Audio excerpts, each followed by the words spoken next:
Don't let her touch the front desk again. She smells like the loading dock. Maeve heard it the way you hear things you aren't supposed to. Clearly, completely, and with no way to unhear it.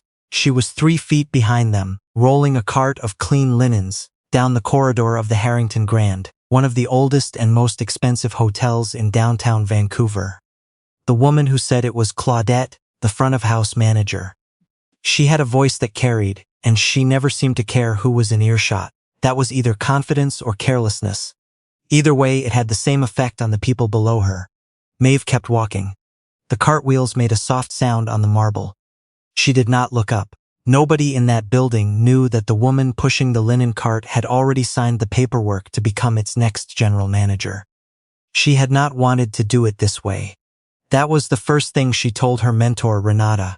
When Renata proposed the idea 6 weeks earlier, they were sitting in Renata's office at the Pemberton Group's headquarters on West Georgia Street, rain streaking the windows in the particular gray way Vancouver does in November, and Renata had slid a folder across the desk and said, simply, "Before you take the chair, you need to know what's underneath it." Renata Ashworth was 63 and had spent 40 years building hotels from the inside out. She had bought the Harrington Grand 8 months ago as part of a portfolio acquisition, and she had been watching it quietly ever since. What she saw concerned her. The financials were fine. The occupancy was steady.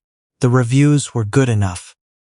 But there was something underneath the surface, something that didn't show up in a spreadsheet, something that only revealed itself in the way people moved through a building when they thought no one important was paying attention. She wanted Maeve to go and find it. Maeve was 29. She held a degree in hospitality management from UBC and had spent the last 4 years working in operations for a mid-sized hotel group based in Calgary. She was quiet in meetings and precise in her work. She noticed things that other people walked past. Renata had known her for 6 years and trusted her the way you only trust someone you have watched. Fail small and recover well. 60 days, Renata said. Start at the bottom. Don't tell anyone who you are. Maeve had looked at the folder. Inside was a contract. Her name at the top and below it the title. General Manager, Harrington Grand Hotel, effective upon completion of internal review. She had taken the folder home and thought about it for 3 days. Then she called Renata and said yes. She started on a Monday, hired through a temp agency as a housekeeping and laundry attendant, one of 6 contract staff brought in for the busy winter season. Her first shift began at 6 in the morning. By 7, she had changed 60 pillowcases, refolded 40 bath towels to the exact crease the head housekeeper required, and learned that the service elevator on the 4th floor made a grinding sound that nobody had reported for at least 3 weeks.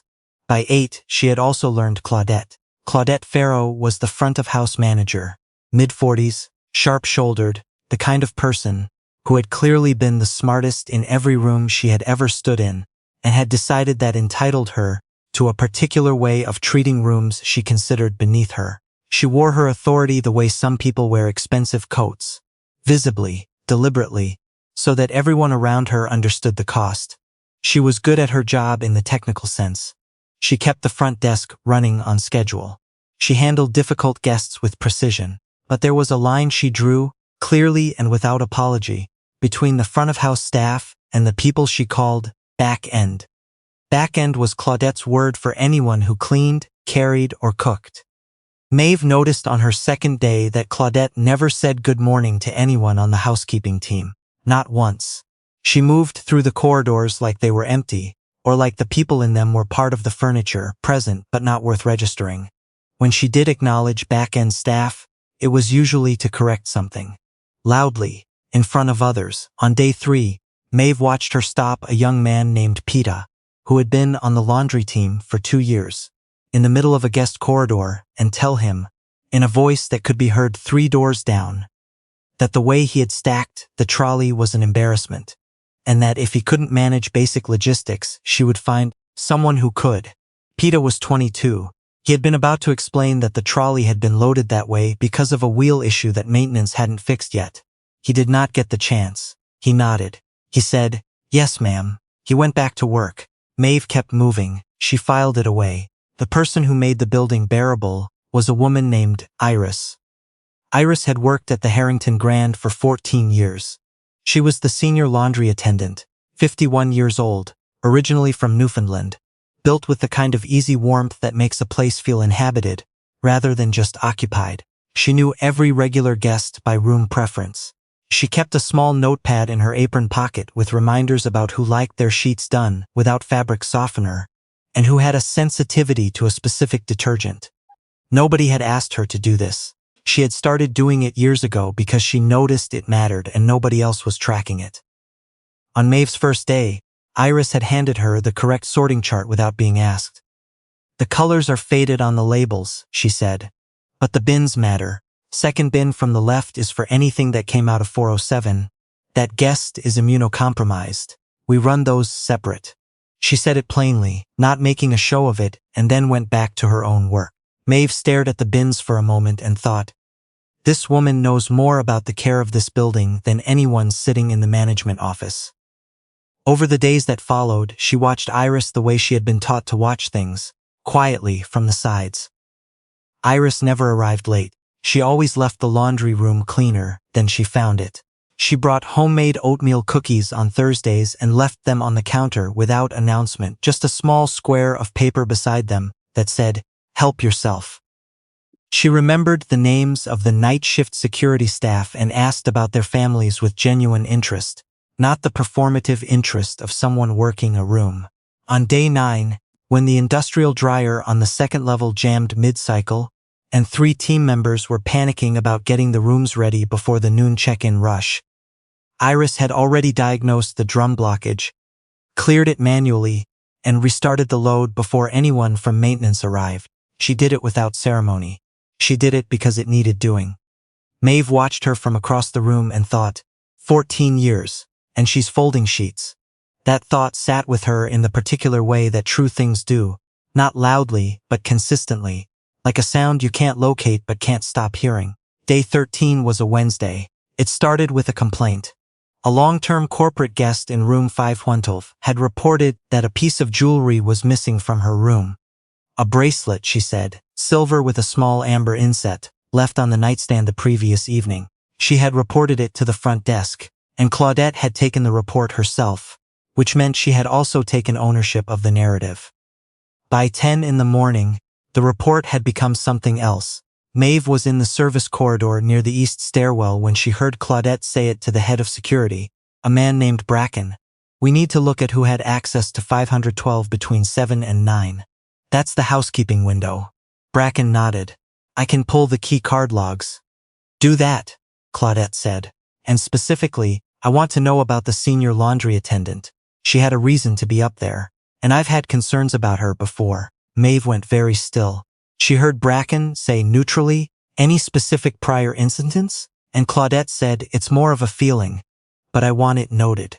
A feeling. Maeve walked to the far end of the corridor and stood there for a moment, with her hand pressed flat against the wall. She made herself breathe evenly, then she turned around and went back to work. By early afternoon, Iris had been pulled off the floor and asked to wait in the small office, adjacent to HR. Someone from guest services had walked down and told her, in front of 2 other team members, that her access to the upper floors was temporarily suspended pending a review. Iris had looked at the woman from guest services for a moment. Then she said quietly, "All right." She put down her folding, smoothed the edge of the sheet she had been working on with one careful motion, and walked to the office. She did not raise her voice, she did not cry. She sat in the chair in that small room with her hands in her lap and waited. Maeve heard about it within 20 minutes. The kind of news that moves fast through service corridors. Not shouted, just passed from person to person in low voices, each one carrying the same careful weight. She did not go back to the laundry room. She went to the security office. The overnight logs from the key card system covered the full morning window. Maeve asked Bracken to pull the access record for the 5th floor, between 7 and 9 a.m. He hesitated, looked at her for a moment in the way people look at someone they're trying to place, then pulled it up. The record was clean and exact. Iris had been logged entering room 504 at 7:12 for turnover.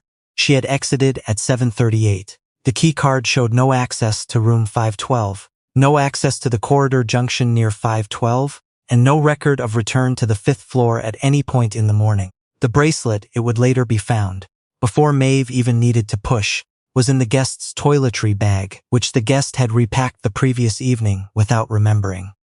Maeve copied the key card report. She asked Bracken to pull it into a PDF and send to a personal email address she provided. He asked no questions. He sent it. She drove home that night and sat at her kitchen table in Kitsilano with the PDF open on her laptop and a cup of tea she hadn't touched, and thought about the exact sequence of what she was going to do next. She could call Renata that night. She had the number. One call and the whole situation could be unwound by morning. Iris cleared, Claudette addressed, the review accelerated, or she could finish what she had started. See it all the way through. Make it mean something that couldn't be undone. The next time someone with authority and a feeling decided to point at someone without. She thought about Iris smoothing the edge of that sheet before she walked away, the small careful motion of someone who still took pride in the work, even while being accused of something she hadn't done. Maeve closed her laptop and went to bed. She had made her decision. She arrived the next morning differently. Not in a uniform. Not from the service entrance. She parked on Howe Street and walked in through the main doors. She was wearing a dark wool blazer over a white blouse, trousers, low heels. Her hair was back. She carried a slim leather folder. The front desk agent glanced up. Maeve made eye contact and kept walking, which is something that people with authority do, and people without it often don't. The agent did not call after her. Claudette was in the management corridor near the conference room when she saw her. She stopped. There was a half-second where her face did something. A small recalibration, the kind that happens when a room doesn't match your expectation of it. Then she extended her hand. I don't think we've met. I'm Claudette, front of house manager. Are you here for the quarterly review? Maeve shook her hand once. I know who you are. Claudette's smile held. And you're with? Let's find a room, Maeve said. There were 9 people in the conference room when Maeve stepped in. Assistant managers, department heads, the head of concierge. Claudette came in just behind her and took a seat near the middle. Maeve set the leather folder on the table and opened her laptop. She did not introduce herself. She pulled up one document.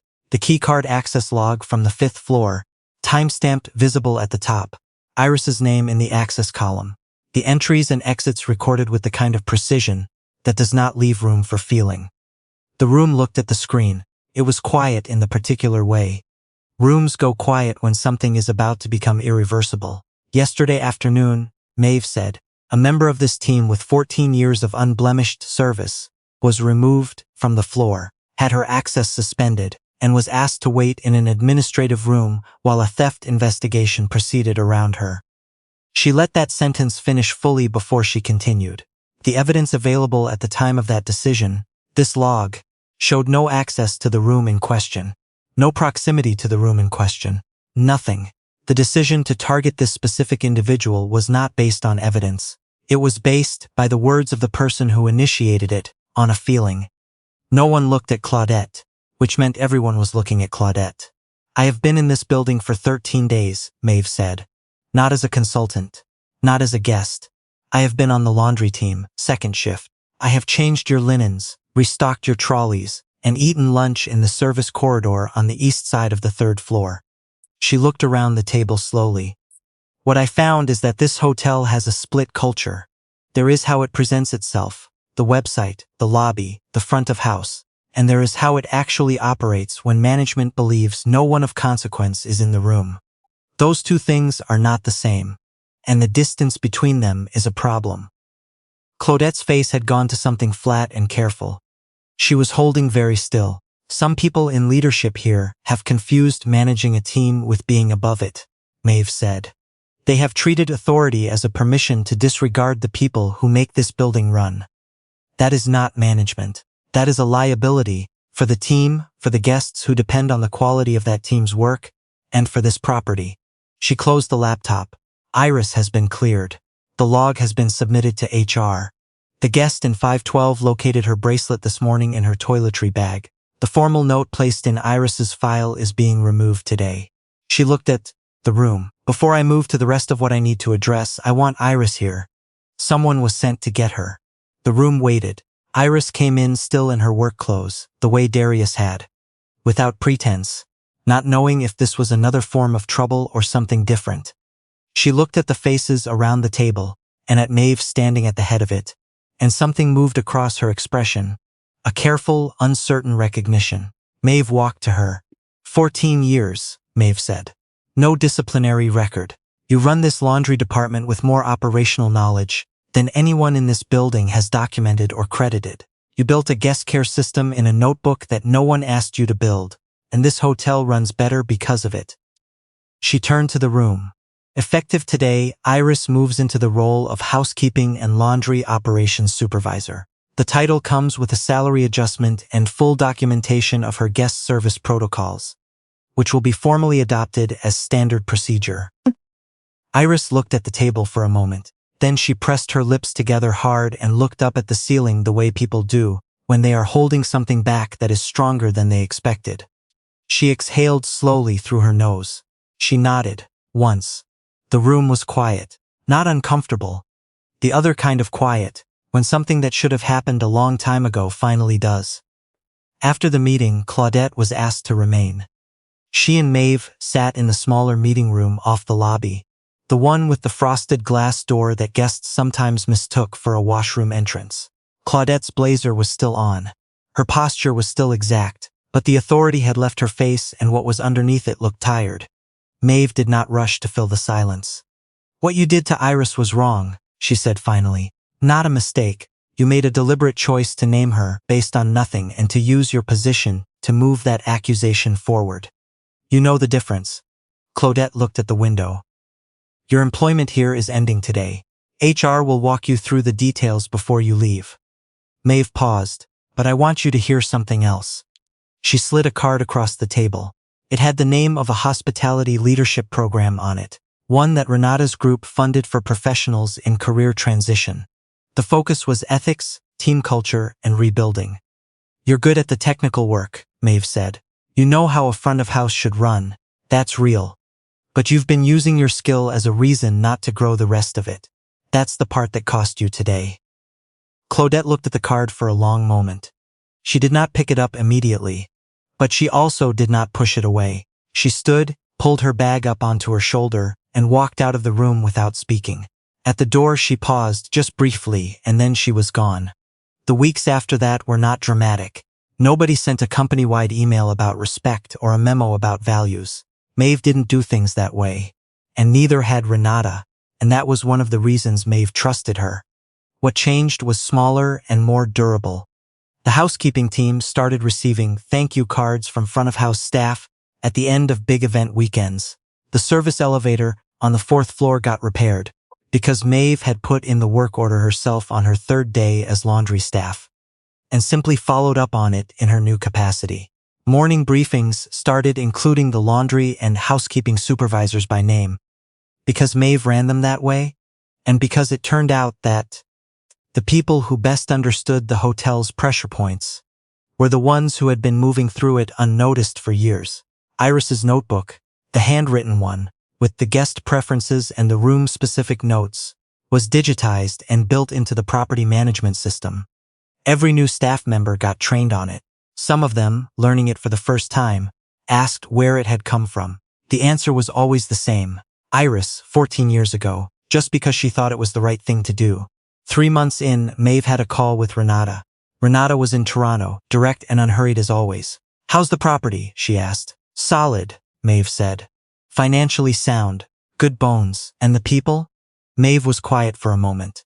Outside her office window, her office on the 4th floor overlooking the service lane she had walked up on her first morning. A light snow was starting, the kind Vancouver rarely gets and always seems surprised by. Mostly good, she said. Some of them needed someone to demonstrate what the standard actually was. A few had been using their positions as a substitute for character. Renata made a sound that might have been a laugh, and one person, Maeve said, had been running this hotel with more care and precision than anyone above her ever recognized. For 14 years, in a laundry room. There was a pause. What did you do about it? Renata asked. What you taught me to do, Maeve said. What Maeve never mentioned in that call. What she had chosen not to announce in the meeting. not to include in the HR files, not to turn into a point of further shame, was something she had found on her second day in the building. While pulling supply requisition records, Iris had applied for the housekeeping supervisor position twice. Once 3 years ago, and once 18 months before Maeve arrived. Both times, the applications had been reviewed and rejected by the same person, who had written, on both occasions, a single-line assessment. Does not demonstrate leadership potential. The handwriting was Claudette's. Maeve had found this on a Tuesday morning, standing in a storage room in her laundry uniform, holding a manila folder under a fluorescent light that buzzed faintly above her head. She had read the line twice. She had put the folder back. She had not told anyone. Some things are corrected more cleanly than they are announced. The record was the record, and, from that day forward, the record would be different. The person who folds your towels might be the one who decides what kind of place you work in. You never really know who is in the room, but the more important thing, the thing that stays true whether anyone is watching or not, is what you choose to do when you think you're the only one who matters.